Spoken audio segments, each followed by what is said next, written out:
In 2017, one of the most universally loved Hollywood stars, Terry Crews, attempted to warn us about the depraved nature of powerful executives in the industry. Not only did he share his extremely humiliating experience to a global audience, but he also tried to do the right thing and get justice legally, only for his case to be thrown out due to what seemed to be the LAPD being paid off. As if that wasn't bad enough, self-proclaimed macho men in the industry made fun of Terry for sharing his story, giving more of a reason for victims to remain silent. Terry Crews is like the Hulk, and I just couldn't get how he said that he didn't, like he froze, like he was afraid. A little chubby white man grabbed your nuts and you ain't do shit. That's funny. I think it's hard for me to think that a dude with all those muscles can't tell an agent to not touch his ass.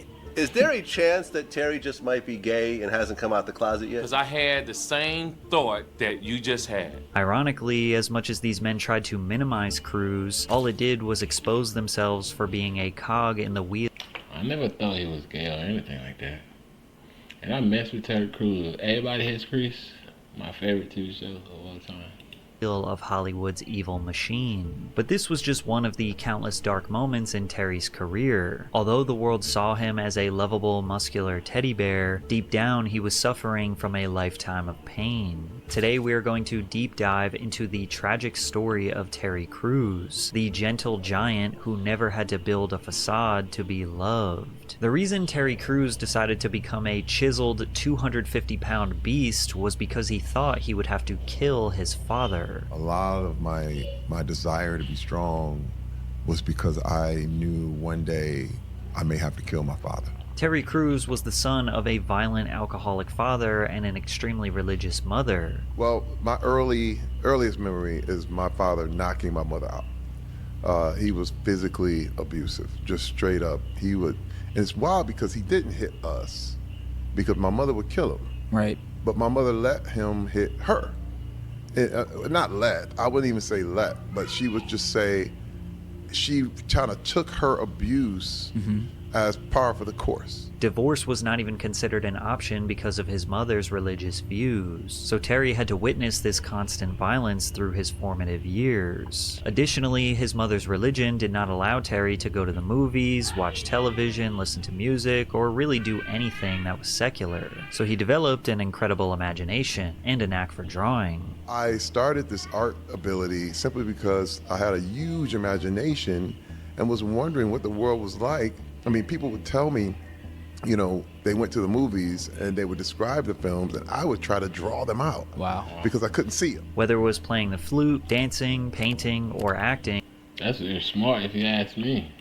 Terry knew he was destined to be an artist. But coming from Flint, Michigan, being an artist was not a realistic career, so he constantly felt the need to suppress his dreams. In the 9th grade, he was finally allowed to play sports, and being a larger kid, he gravitated to football. At Flint Academy High School, Terry was the backbone of their defense. Despite this, he never got any offers to play college ball. He did, however, receive an Art Excellence Scholarship to attend Western Michigan University. At WMU, he decided he would give football another chance. Due to his size and natural athletic ability, he earned a spot on the team as a walk-on player. As a defensive end, Terry was named to the All-American team by the National Strength and Conditioning Association. Over his college career, Terry Crews recovered 4 fumbles, which was one shy of a school record, and recorded 12 tackles in a 24-12 victory over Wisconsin. His play on the field helped him earn second-team All-Mid-American Conference honors. Crews helped Western Michigan win the Mid-American Conference Championship in 1988. And even though Terry still believed he was destined to be an artist, he just had no realistic way of achieving that dream. Plus, he had a chance of making the National Football League. All the way back to college, when I was dating my wife, I told her, we were sitting at a Wendy's parking lot. We were sitting in the Wendy's, they had little places in the front where we sit there, and I said, look, first I'm gonna play in the NFL. Then we're gonna move to Hollywood, we're gonna make movies. I made that promise. You see, because I always talk. Right. And that's what got on everybody's nerves. Right. Okay, they was like, he talking again. Yeah. But I told her, I said, that's what we're gonna do. We're gonna play in the NFL, Then we're gonna move to Hollywood and make movies. She was like, okay. The Los Angeles Rams drafted Terry Crews in the 11th round. As a rookie with the LA Rams, he played in only 6 games that season on special teams and then sat out the rest of the 91 and 92 seasons. If you didn't know, the vast majority of NFL players don't earn those multi-million-dollar paychecks, especially in the 90s. Plus, if you don't make the official roster or you get hurt, you don't get paid. Crews played for 6 different teams in 7 years. He was constantly getting cut and was never able to secure that big contract. So he had to use his artistic abilities to make money. I would get cut from a team, okay? And, I played on 6 teams in 7 years, so that happened a lot. So I would go back into the locker room and ask the players if they wanted their portraits painted. After being cut? Yes, because that's how I survived. I was always on the end of the roster. I was never a big superstar. I was an 11th round draft pick. So my whole thing is, humility gets you far. You know what I mean? Sometimes you gotta make some money, you gotta humble yourself. And I would go back in, and it was so cool because the big stars, they'd be like, man, I'll get a little brother a painting, and I'll give him some money. And it was really kind of cool, but the thing is, I was really good. It would take him about 2 months to complete a painting as it was done entirely by hand, but he would charge the players about $5,000 per piece, and that was enough to pay his rent, feed his What? Wow, he did that? That's crazy, man.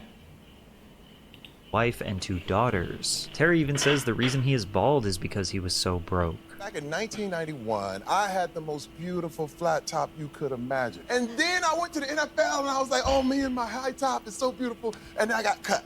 And so I was like, oh man, barbershops cost money. And I had no money. I literally was broke. I just went, I'm going all out, I'm shaving it off, and I was so disappointed. Were you really? Bruh, wait, first of all, you gotta talk about, I didn't know it was lumpy.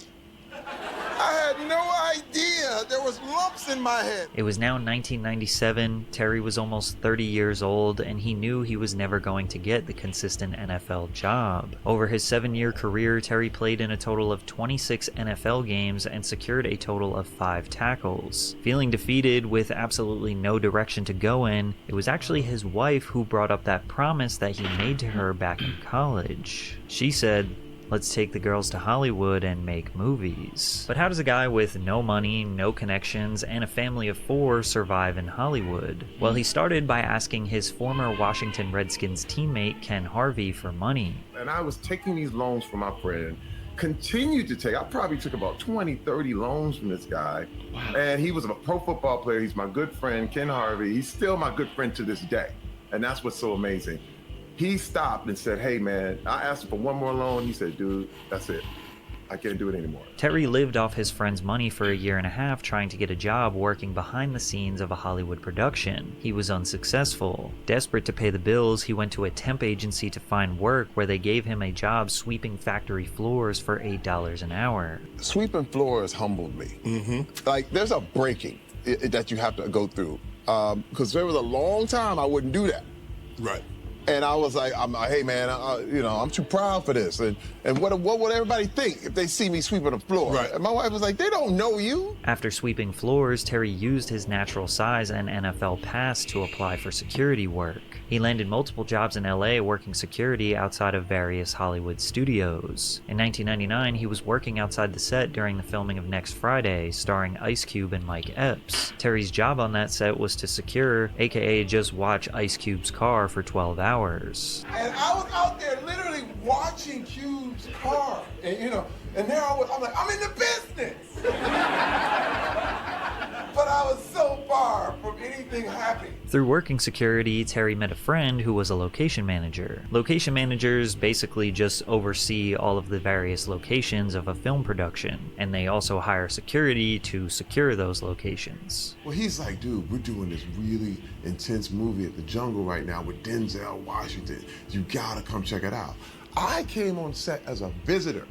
I've always realized that you just have to go. Like, if you just show up, a lot of times your opportunities are there. I was watching Denzel prepare, and I was studying him, and I was like, this is how an actor. I hope you guys are taking notes, man, because he's speaking a lot of facts. At the top of his game does his thing.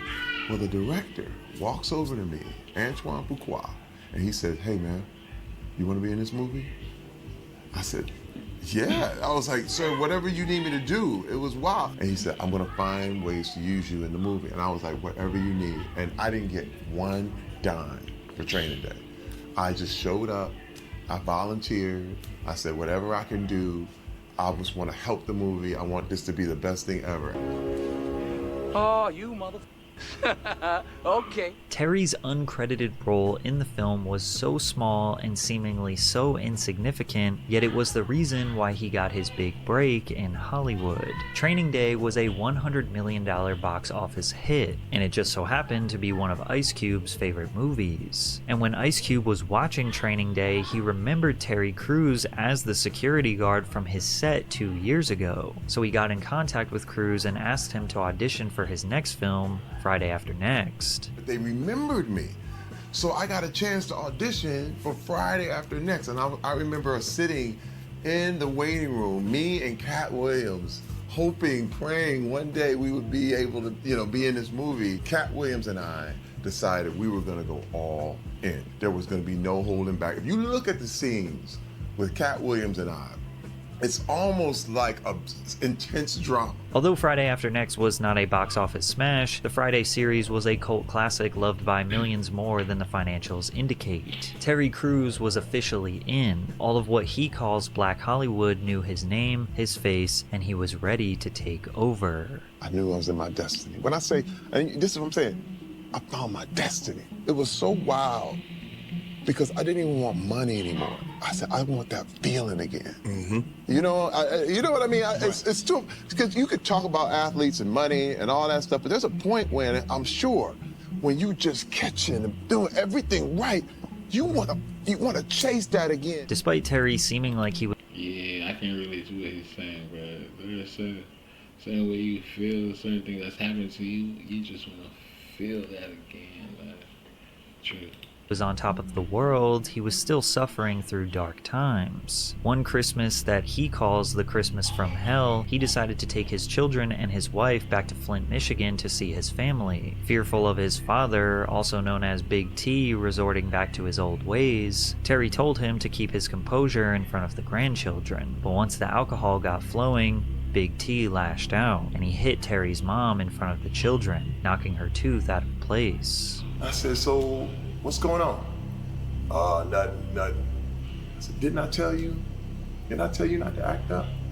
Didn't I tell you? CT. Bam! Bam! Bam! Grown ass man now. I hit him. Then my brother came in. Bam! We beat his ass, CT. Now let me tell you something. This is the thing. Now this is what I want everybody to get. I didn't feel better. I didn't feel better. It didn't work. Terry learned right there and then that physical violence is never going to solve his problems. Because the thing is, with all this stuff, you have to rise above. I wasn't rising above. I went down with him. Yeah. I went to his level. This is why gang members, when you shoot back, now you just like everybody else. Right with him. You right there with him. There's a moment that I had to choose to rise above, but I didn't. After this incident, Terry did not return home for over a decade. He went back to Hollywood and masked his pain through his work. Crews had not yet proved himself as a lead in Hollywood. He was only getting minor roles, but he had a drive and dedication like no other. He said yes to almost everything, which led to him filming 4 movies per year. But the one role that earned him global superstardom was his role as Latrell in White Chicks. White Chicks is about 2 fumbling FBI agents who disguise themselves as mega-rich princesses to infiltrate high society, with the obvious caveat that they are black men disguising themselves as white women. That fact alone was enough to get people extremely interested in the film. Terry had met Damon Wayans through his work. Damon is related to Keenan Ivory Wayans, who is Hollywood royalty, producing comedy classics like In Living Color, Scary Movie, Don't Be a Menace to South Central, among others. The Wayans invited Crews to audition for White Chicks, and Terry impressed Keenan, so much so that when he got the part as Latrell, the comedy legend often told Crews to basically freestyle on set. Terry never felt more comfortable potential as an actor and comedian, and he knew this was his time to shine. In the film, Crews plays the role of pro basketball player Latrell Spencer, who is attracted to Tiffany not knowing that she is actually Marcus disguised as a woman. Santa must have come early this year, because you were first on my Christmas list. Ooh, there it is right there. I want to know, are you naughty or nice? Sorry, I'm not interested. I'll take that as naughty. Throughout the entire film, Tiffany is trying to do whatever she can to make Latrell disinterested. This was a good movie though. Y'all should check it out if y'all haven't seen it. Whether that be pigging out in front of him or even letting one rip, but it doesn't work. Everything she does just makes Latrell more interested.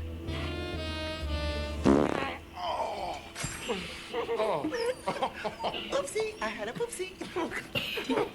Girl, we gonna get along just fine. Back at you. But the most iconic scene from this film that defined Terry Crews' entire career was when he picked up Tiffany to go out to eat, turned on the radio, and sang every word to 1,000 Miles by Vanessa Carlton. The most shocking part about this scene was that it was actually filmed in just one take. It only took one take because Terry actually loved this song and knew every single word to it before ever stepping onto the movie set. Despite being hilarious in the entire film, Terry's career drastically changed from this scene alone. Slowly but surely, everything just started to change for me. People would give me my mail, like, making my way downtown. And they were like, do the song. Do the song. White Chicks grossed over $100 million in the box office, but it is widely regarded as a cult classic. He became recognized globally and his Hollywood presence skyrocketed. From there, Crews got a taste of the Adam Sandler stimulus package when he secured a role in The Longest Yard, which was a film about a washed-up former professional football quarterback who goes to prison and is forced to assemble a team to play against the guards. Terry's character, Cheeseburger Eddie, is known for being able to get any item from the McDonald's menu into their prison. I knew you couldn't resist my I got the shakes that'll make you quake. I got the fries that'll cross your eyes. I got the burgers that'll... I just got burgers. He also did one of the cleanest robot dances you will ever see. Terry continued to steamroll through cult classics, securing the role as the president in Idiocracy. Idiocracy was written and directed by the legendary Mike Judge, who thought Terry was an absolute perfect fit for President Camacho, a former professional wrestler and also prawn star. Shit. I know bad right now, with all that starving bullshit. And the dust storms, and we running out of French fries and burrito coverings. Yeah.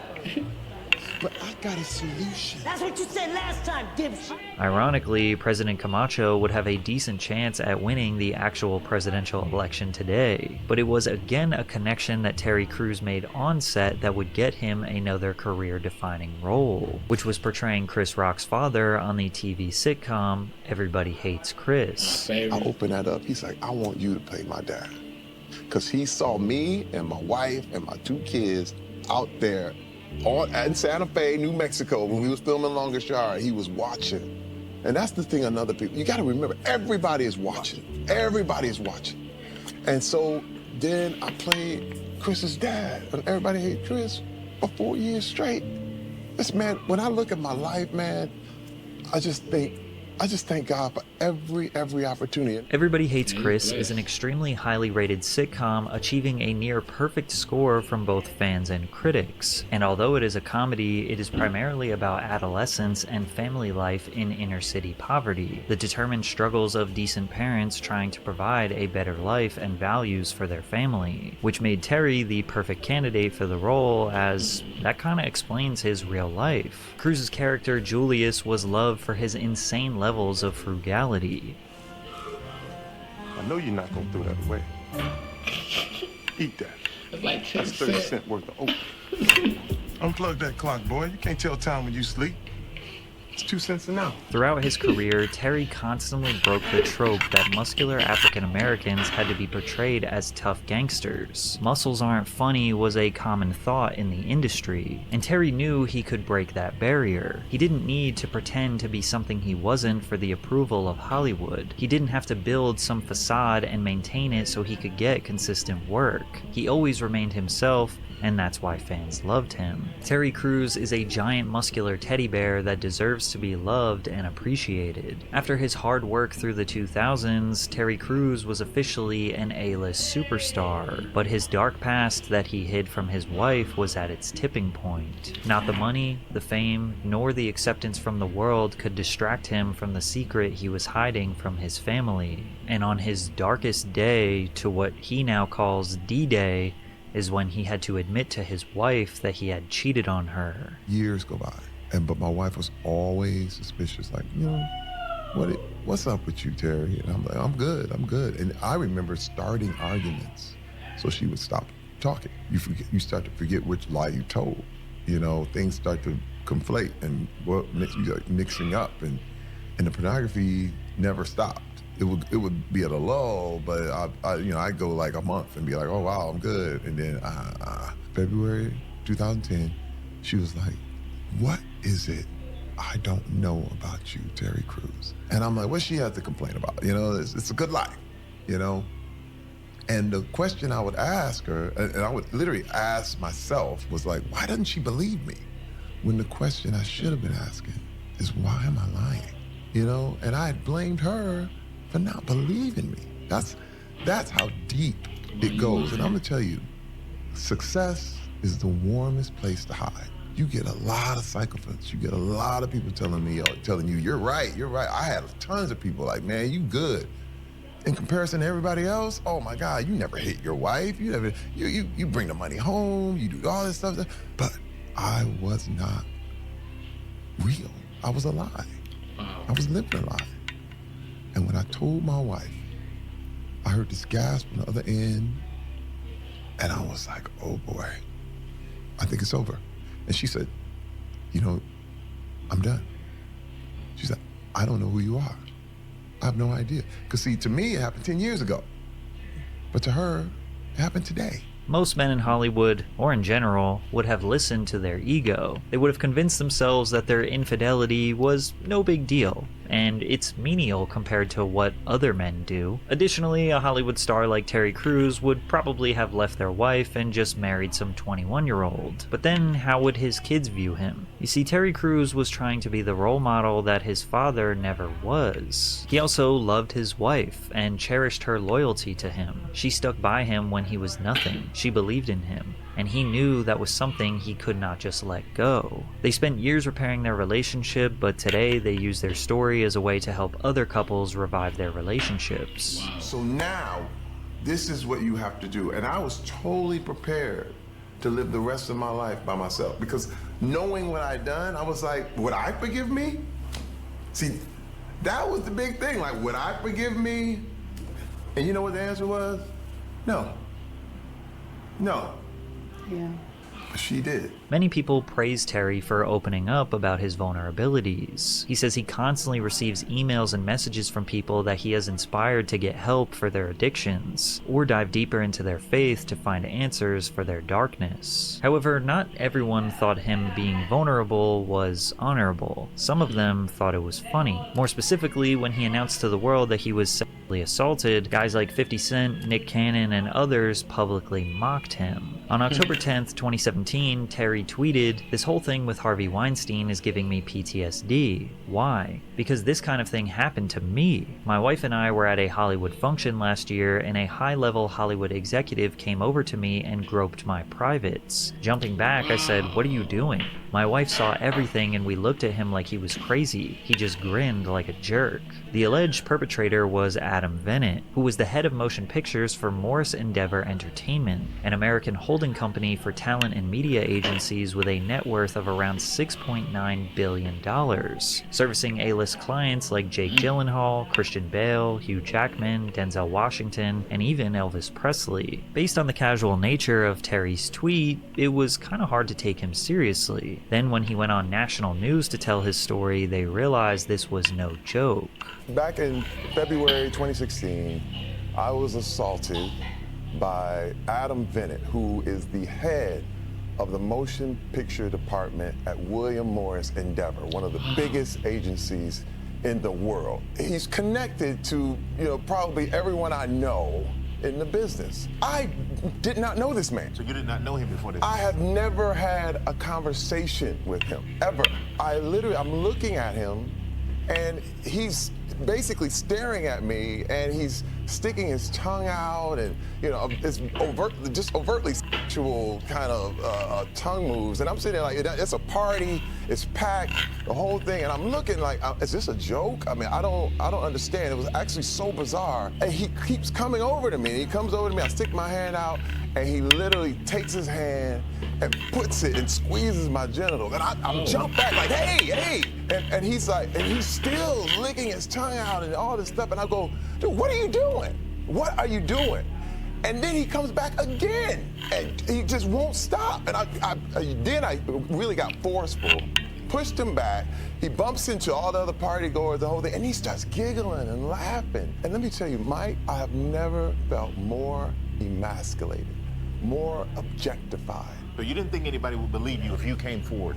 Last year, no. Actually, I let it go. Actually, I put it in the back of my head, and I understood why women everywhere had to let it go. But let me tell you, when the Weinstein thing started happening, I got PTSD. I was going, oh my God, this exact thing happened to me. Shortly after Terry reported this, he got a call from Adam Bennett himself. I get a call, here it's him on the line. I'm sorry, I was drunk, I wasn't myself that night. And I said, hey man, you gotta understand the depth of what you did in front of my wife. I said, man, you don't even know how close you got to really being hurt. And I said, you need some help. I said, you need to go get help. And he was like, yeah, okay. Was it sincere? Did you feel like it was sincere? No. It's like when people are sorry because they got caught. After telling his story to the world, Terry then decided to file a police report with the LAPD about the incident. Crews first talked publicly about this last month. People have to be held accountable. We're gonna go all the way. Determined to get justice, Crews filed a lawsuit against Adam Bennett. Russell Simmons, a record executive who has never done any business with Terry Crews in his life, emailed Terry asking him if he would give the agent a pass. But Terry remained firm. Nobody gets a pass. I ignored it. When he emailed me at first, I ignored it, and then all of a sudden he's like, I got zero tolerance for this thing. I'm like, wait a minute, you say you got zero tolerance, but you told me to get a dude a pass when the dude did it to me. I said, that's because abusers protect abusers. This culture protects them. They protect each other like that. Terry even told his story in front of the Senate. My name is Terry Crews. I am an actor, author, former athlete, advocate, and a survivor of a sexual assault. This past year, we have seen powerful men in Hollywood and elsewhere finally held accountable for sexual harassment and assault. We also saw the backlash survivors faced after coming forward. It's sad that people say, we need to care more about men who are SA'd too, but when men speak up about it, they oftentimes get made fun of and ridiculed. The people who should be ridiculed are the gross assailants, not the victims. Since this was at the heart of the Me Too movement, where most people speaking out were called opportunists and liars, many raised the argument that nobody could possibly assault a 250-pound muscular beast like Terry Crews, essentially proposing the idea that he was lying or doing this for attention. 50 Cent was one of the many who ridiculed him. On Instagram, he posted an image of a shirtless Terry Crews with the words, "I got R-worded. My wife just watched." It also featured a second photo of Crews in a suit with a rose in his mouth with the words, "Gym time." In the caption, he wrote, "LOL, what the F is going on here, man? Terry, I froze in fear. They would have had to take me to jail. Get the strap." 50 doubled down on his comments in an interview with Larry King. Terry Crews is like the Hulk. This guy's like huge, and he when he gets into a scenario, starts to explain the scenario because he was speaking to the Senate, and the lady asked him, "Well, you didn't do anything. You didn't like push him off, or?" And I just couldn't get how he said that he didn't, like he froze, like he was afraid. And Terry was approached and asked to respond to 50's comments. He took the high road. Today, 50 Cent took a shot at you on one of his posts, saying that saying with how big you are, how could this have happened to you? Yeah. And he said if it had happened to him, he would have grabbed his strap. Well, I love 50 Cent. I listen to his music while I'm working out. That's the deal. Amanda, the stairs. I love Anything about how big you are? Is that something is that a fair comment by him? Well, first of all, I proved that size doesn't matter when it comes to sexual assault. But that didn't stop the conversation around Terry. In fact, it just poured more gas on the fire. Some people even started to ponder if Terry was gay, and that maybe he liked it. Is there a chance that Terry just might be gay and hasn't come out the closet yet? Let me tell you something. When I saw that today, right, it with me for a split second, because I had the same thought that you just had. When you're from the street, and now Terry Crews from Flint. He's from Flint, Michigan. I don't know nobody else. Some of the coldest gangsters I know come out of Flint, Michigan. So what the fuck he was trying to prove with the purse and the boots, I don't get it because it doesn't prove anything. And to the LGBTQ, to the Terry Crewses of the world, listen, we're not here to bash nobody. Some things are just misconstrued. And don't forget, we are entitled to our opinions also. More of Terry's peers chimed in, like comedian D.L. Hewley. What do you think of the whole Terry Crews thing? I think it's hard for me to think that a dude with all those muscles can't tell an agent to not touch his ass. His ass or his... Whatever. Whatever he touched. I just do. I don't understand. I think that now everybody's so into this notion that it happened to me too. Hey, mother, God gave you muscles so you could say no. Presumably fed up for being mocked and ridiculed for over a year, Terry kind of snapped at DL, and the way he responded just caused even more controversy. He got into a back and forth with DL Hewley on Twitter, where DL suggested that he should have slapped the executive for groping him, to which Terry replied, "So, sir, if you truly feel that is a correct way to deal with toxic behavior, should I slap the shit out of you?" This tweet absolutely exploded with 227,000 likes, but they were just in it for the drama. Many others felt like Terry crossed a line. So let me get this straight. He want to slap the black man for commenting on his situation, but he does nothing to the white man who created the situation by molesting him and basically dry-raping him in front of his wife. Nick Cannon jumped in on the conversation. While he said he respects the way Terry handled the situation, he doesn't think that absolves him from being joked on. A little chubby white man grabbed your nuts and you ain't do shit. That's funny. You're a big ass fuck. We gonna joke about that. That is kind of funny. Okay. We come on Wildin' Out. It's gonna be nut grabbing jokes for the whole episode. Like, because it happened in the public, we're talking about. It's not. We can joke about this. There's no hate involved in this, but that's how you get over that. Humor heals. Like, let's talk about it. So he can't. I don't agree with him jumping out there and badgering all of these other people who are just talking about it. Like, Jimmy Kimmel, Jimmy Fallon, they made jokes about it too. Why you not getting crazy with them? Nobody seemed to acknowledge that if Terry Crews beat the snot out of this guy, he would be labeled as the crazy black guy who overreacted and beat up the innocent white executive who was just playing a little joke. Unfortunately, Terry's lawsuit never got to see a trial, and a settlement was reached between Vennet and Crews, meaning Terry did get some sort of payout. Vennet denied the allegations in court documents, claiming his actions towards Crews were not sexual and caused no harm. However, Crews claims that the case was thrown out because Vennet was in the LAPD's pockets. He tweeted, "Adam Vennet has been the event chairman of the LAPD Foundation, which raises millions for the LAPD. Anyone wonder why my assault case against him was thrown out by the DA? Yeah, #MeToo. Terry risked his career to try to expose the dark reality of a Hollywood executive, and for that, he was mocked and ridiculed by his peers. Some of them will never work with Terry because of this, but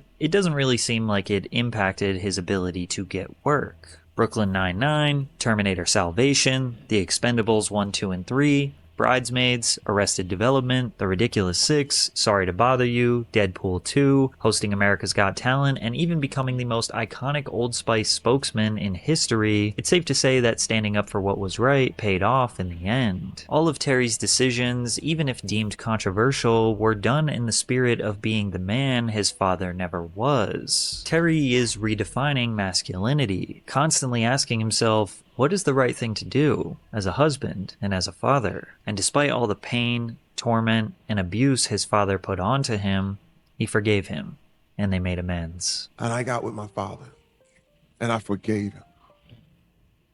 I learned, I said, you know what? My wife taught me forgiveness. I need to forgive you. And I'll never forget these words. I said, you know what?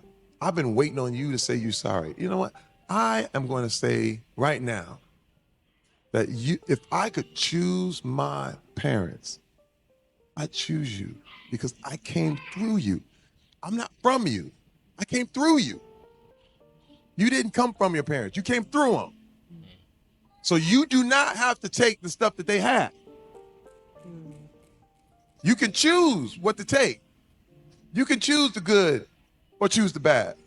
You don't have to settle for, well, this is what we did. This is how we are. So I told him that, and he broke down. He broke down, and I gave him the hug of a lifetime. And this hug lasted, I swear it felt like it lasted 10 minutes. And he cried, and he broke down. And he said, I'm sorry. I'm sorry for what I did to you, Marcel. He said, I'm sorry for what I did to you and your brother and your sister and your mother. That's what I was waiting on. It made me free. It made me free.